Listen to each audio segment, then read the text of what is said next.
Surat dari dokter yang dituduhkan melakukan KDRT itu sebetulnya hanya terjadi dia jatuh kepleset. Tunjukkan.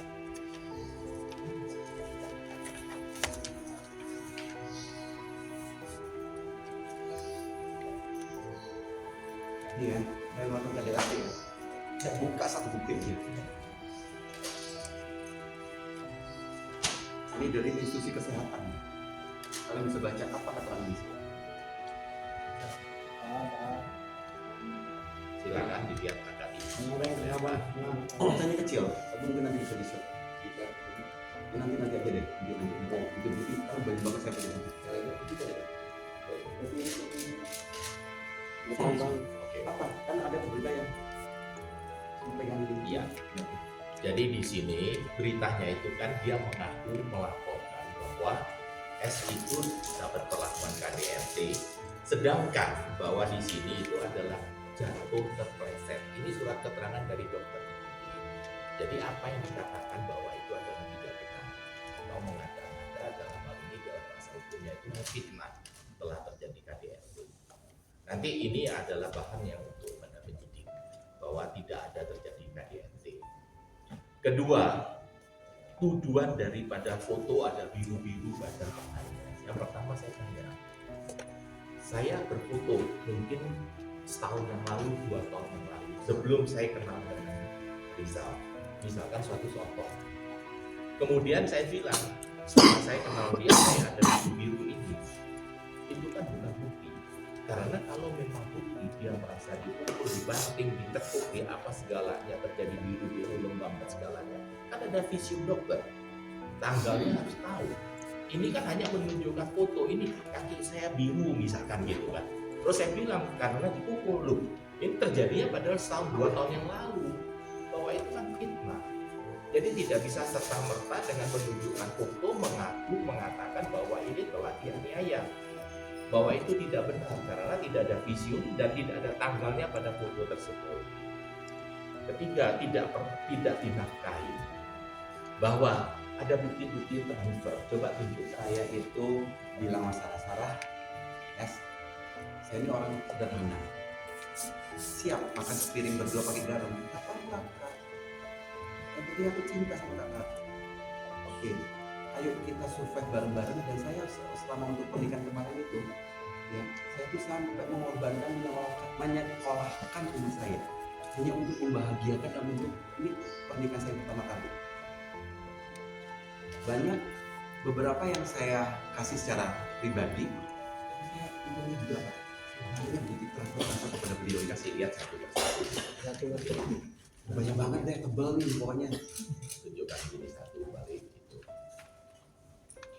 supaya kelihatan lebih jelas. Ya, pokoknya kurang lebih lah, ini tebel banget ya.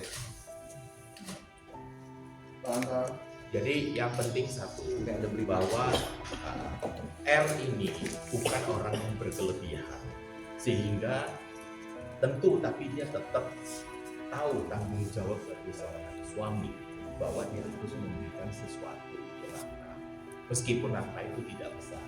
Karena nilai misalkan ya contoh 1 juta, mungkin bagi orang tertentu, aduh hanya untuk beli bakso aja lebih dari 1 juta. Tapi bagi orang yang uangnya sangat terbatas, 1 juta bisa untuk setengah bulan. Kan itu relatif ya. Tapi yang jelas apa yang dilakukan oleh RI tersebut pada S itu jelas sudah memenuhi norma sebagai seorang rumah tangga. Tapi kalau misalkan S merasa bahwa itu tidak cukup, dia sendiri tahu kan bahwa R itu bukan seperti lain-lain ya, mungkin ada selebritis yang dalam hal ini yang luar biasa katanya. Ini R ini kan yang sangat sederhana, dia sampai harus pakai kendaraan umum, kan udah tahu hidupnya itu sangat sederhana ya. Kemudian ada tujuan saya melakukan kekerasan seksual. Kekerasan seksual itu dalam hukum itu tidak serta-merta saya bisa menuduh bahwa telah diperlakukan kekerasan seksual. Harus ada saksi ahli yang memeriksa apa yang dikategorikan kekerasan seksual. Dan contoh dalam hal ini, kita hidup dalam masyarakat demokrasi seperti ini. Seksual itu sudah bukan zaman dulu orang tua kita mungkin 2 generasi sebelumnya. Ini sekarang udah variatif kan. Ada namanya 69, ada namanya oral, ada namanya segala macam. Dan saya rasa semua orang itu kalau secara jujur loh sadar tahu itu bukan suatu kekerasan, itu suatu variasi dalam hidup kan supaya lebih harmonis. Sehingga kalau menuduh kekerasan seksual, silakan secara prosedural, suruhlah ahli untuk melakukan pemeriksaan apakah betul ini kategori kekerasan seksual atau tidak. Contohnya, ada berita yang saya baca, katanya ada pintu kenapa harus lewat jendela, kira-kira demikian, mohon maaf ya. Nah, tapi harus tahu pintu jendela itu adalah variasi. Kedua, S ini ternyata waktu ke dokter di Surabaya itu didiagnosa itu mendapat suatu infeksi faktor X yang sangat bahaya, yang dimana pintunya nggak bisa dibuka. Kan? Dia sendiri sadar bahwa dinyatakan sama dokter bahwa untuk 6 bulan sampai setahun supaya untuk sementara puasa. Dan kira-kira begitu, itu saran dari dokter.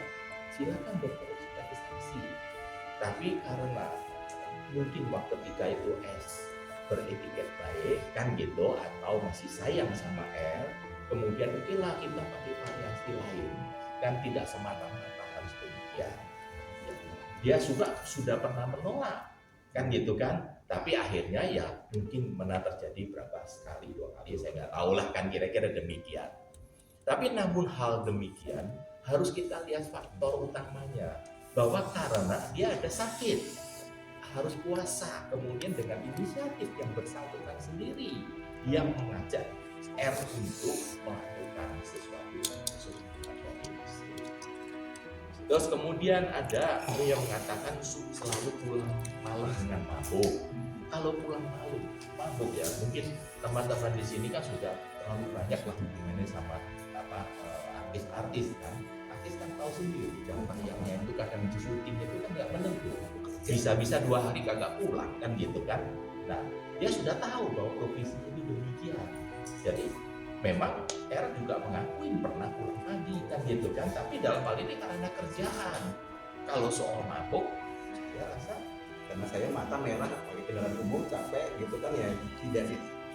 Kalau indikasi mabuk itu kan harus ada bukti saya semboyannya, nggak ada karena saya kecapean kecapean gitu. Jadi mabuk dalam hal ini yang kita kategorikan mabuk, misalkan saya sudah minum alkohol sangat berlebihan, kemudian saya udah telanjang buka baju lah misalkan kan, saya banting-banting meja, saya mukul orang, saya cari-cari orang, itu namanya mabuk kan gitu kan.